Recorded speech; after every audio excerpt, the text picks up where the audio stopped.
If you want to understand the history of the Diocese of Wichita, you have to begin with the land. 44,000 acres of rolling prairie that stretch almost from the Missouri border all the way to Colorado. Purchased by the United States in 1803 from France as part of the Louisiana Purchase, and populated largely by Native American tribes, some indigenous to the Midlands, but some that were moved here as their original tribal lands were occupied by settlers moving ever west across the continent. One of those tribes was the Osage Indians, who were repopulated, resettled in southeast Kansas. And when they came to southeast Kansas, they asked the government to provide missionaries, Jesuit missionaries, who would help prepare them for the coming of the white man. The government, in its wisdom, sent a Presbyterian minister instead. But the Osage Indians refused to go to the mission, and so the government relented and added Jesuit missionaries to the frontier.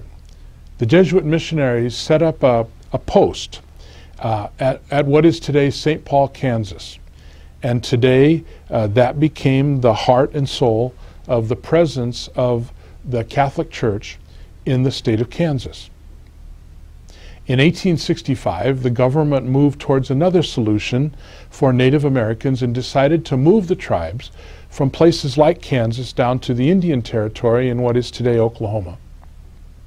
The Native Americans moved, but the Jesuits stayed with their mission at Osage Mission. And slowly the state was settled by homesteaders, people who took up 160 acres of farmland, first of all Civil War veterans, and then followed by homesteaders who came from Europe in search for free land. Slowly, small communities began to be formed, near Fort Scott, for example, or near where the railroad went through in Parsons, or where the trails and the rivers met, as in Wichita. By 1887, the Catholic Church determined that the state of Kansas should be divided into 3 areas to be organized so that the church could continue to grow and prosper. And so when we finished this era before we were a diocese, in 1887, the Catholic Church announced that one of the 3 new dioceses in the state of Kansas would be in Wichita. The challenge for forming the diocese fell to Bishop John Hennessy, who became bishop in late 1888. Bishop Hennessy's job was to take this rolling prairie with the few settlers covering all of it and form it into a diocese. And he had to build that foundation on primarily farmers, a few shopkeepers and small town residents, and later on with miners who came to southeast Kansas to mine the zinc mines. He had to find priests, and so he traveled the United States and Europe looking for priests who would come and serve in his diocese and serve the various immigrant groups that were here. He had to find sisters, and he found 6 orders of sisters, and those sisters came and started schools and hospitals here in the state. With the priest, he was able to begin to establish parishes from east to west, so that by the time 1912 came, and the first quarter century of the diocese's history was nearly completed, he was able to demonstrate that the foundation had been laid with the building of a brand new cathedral, which still stands and which is our present cathedral at the corner of Central and Broadway in Wichita. The period from 1912 to 1937 was the time when the original foundation laid by Bishop Hennessy was consolidated and organized. And the perfect person for this was Bishop Augustus Schwertner, who came to Wichita from Toledo, Ohio. And he had a reputation for being a great organizer. And so he encouraged the parishes to build brick churches to replace the wooden frame churches that had been built on the prairie. Here in the city of Wichita, he began to lay out plans for new parishes as the city would grow. He took time to encourage that schools be established in every parish. And he encouraged the formation and growth of hospitals to serve the people of the diocese. He established the first diocesan offices in addition to the office of the bishop, the first being an office of education, because the church put such a priority on Catholic schools and religious education programs. And so by 1937, when the diocese celebrated its 50th anniversary, it could look back on a number of institutions and parishes that had been established, priests and sisters who had come to serve the people, and a growing diocese that was ready to grow and be prosperous for years to come. At least that was the hope at that time. Unfortunately, we know that the period from 1937 to 1962 was anything but an era of stable prosperity. First came the greatest economic depression in the history of the country, and then came World War II, when the young men went to war and the young women had to go to work, and many people came off the farms to move to the cities, and Wichita became a city that never slept, as its aviation industry turned out one warplane after another, with 3 shifts going around the clock. And so Wichita went from a small Midwestern city to a boomtown, all because of World War II. After World War II, when the young men came back and they were ready to move forward with their careers and get their lives back in where they had planned before the war started, we again had the perfect bishop for that period of growth, and that was Bishop Mark Carroll, who was assigned to the diocese from St. Louis. And he came with great energy and enthusiasm and expansion plans, which included new parishes, especially in the city of Wichita, new churches and schools all over the diocese, continuing to grow the diocesan offices. And so even though the United States had changed greatly, and there was a time when science and aviation were becoming prominent, which raised the profile of the city of Wichita, there was a time also when we had to confront the fact that the world had changed greatly from World War II. And so at the end of the diocese's 3rd quarter century in 1962 came the call for a universal ecumenical council of bishops to decide how the church should engage this modern world. 1962 to 1987 was a time of turbulence and change. Many thought that the Vatican Council called for the church to change everything, and the old moral teachings no longer applied. There were others, in objection, who said that nothing should change, and that the church should continue as it always had been, despite where the world had gone.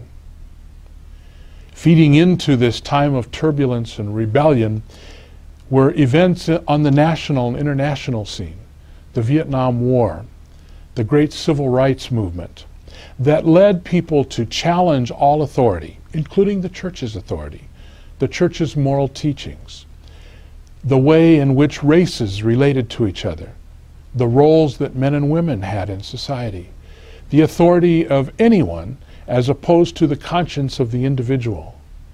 And so perhaps it's not surprising that during this 25 years we saw fewer priests and fewer seminarians, and many sisters leaving their traditional ministries, and then fewer sisters overall, the closing of schools, and far fewer people attending Mass on Sunday.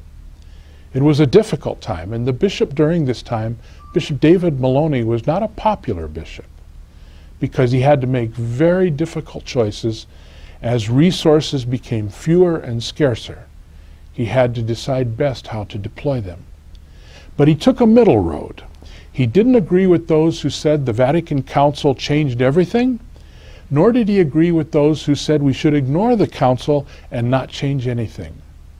Rather, he opted for steady, slow evolution of the diocese forward, adopting the changes that were practical and necessary, and ignoring the fads that did not help the faith of the people.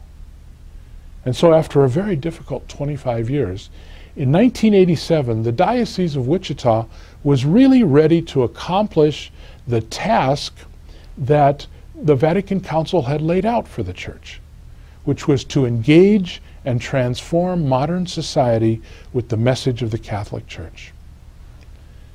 Now, the last 25 years have been years in many ways glorious for the Diocese of Wichita. They probably have to be called the stewardship years, because it was during this period when Bishop Eugene Gerber, a native of the diocese, came back to the diocese first in 1982, and then in 1985 encouraged the entire diocese to follow the lead of a Wichita pastor, Monsignor Thomas McGreed, who had developed his ideas of stewardship as a way of life in his parish, St. Francis of Assisi. Bishop Gerber had the courage that no bishop before or since has had to suggest that an entire diocese make stewardship a way of life for all of its people. The results have been astounding.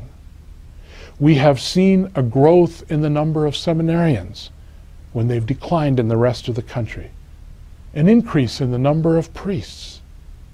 We have seen growth in our schools again and the building of new schools.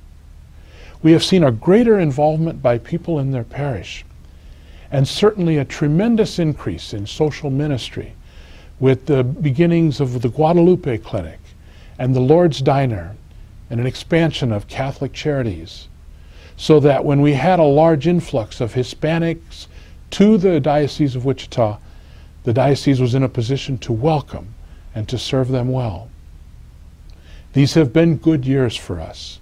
And when we come to 2012, we now come to you, who are here at this session as parish leaders, trying to understand what your role is in preparing the diocese for the next 25 years. We know the challenges. We know that from this year to 2037, you'll have to decide whether the Catholic Church in this diocese will follow the lead of the country and focus on me, myself, and I first, or whether we will do things together and work for the common good. We will have to decide whether we allow people to live in a virtual world that doesn't involve the needs of other people, or whether we will live in a real world with real challenges and lots of pain, so that we can find ways to make the lives of our people better. During the next 25 years, you will decide whether the Catholic Church will be shoved to the side with other religious values in our civic and government life, or whether religious values will continue to play an important role in the functioning of our country and of our communities and of our families. We know what the questions are. Only this time the solutions are not going to come just from a bishop or from priests or sisters. They're going to come from you. The basic principle of stewardship is that each one of us has been given gifts by God and is called to share those gifts with others, because we will be accountable one day before God. And so the question is, what parish will you build? What diocese will you build, so that in 2037, when we write the history of the diocese at its 150th birthday, what will be your chapter? Thank you.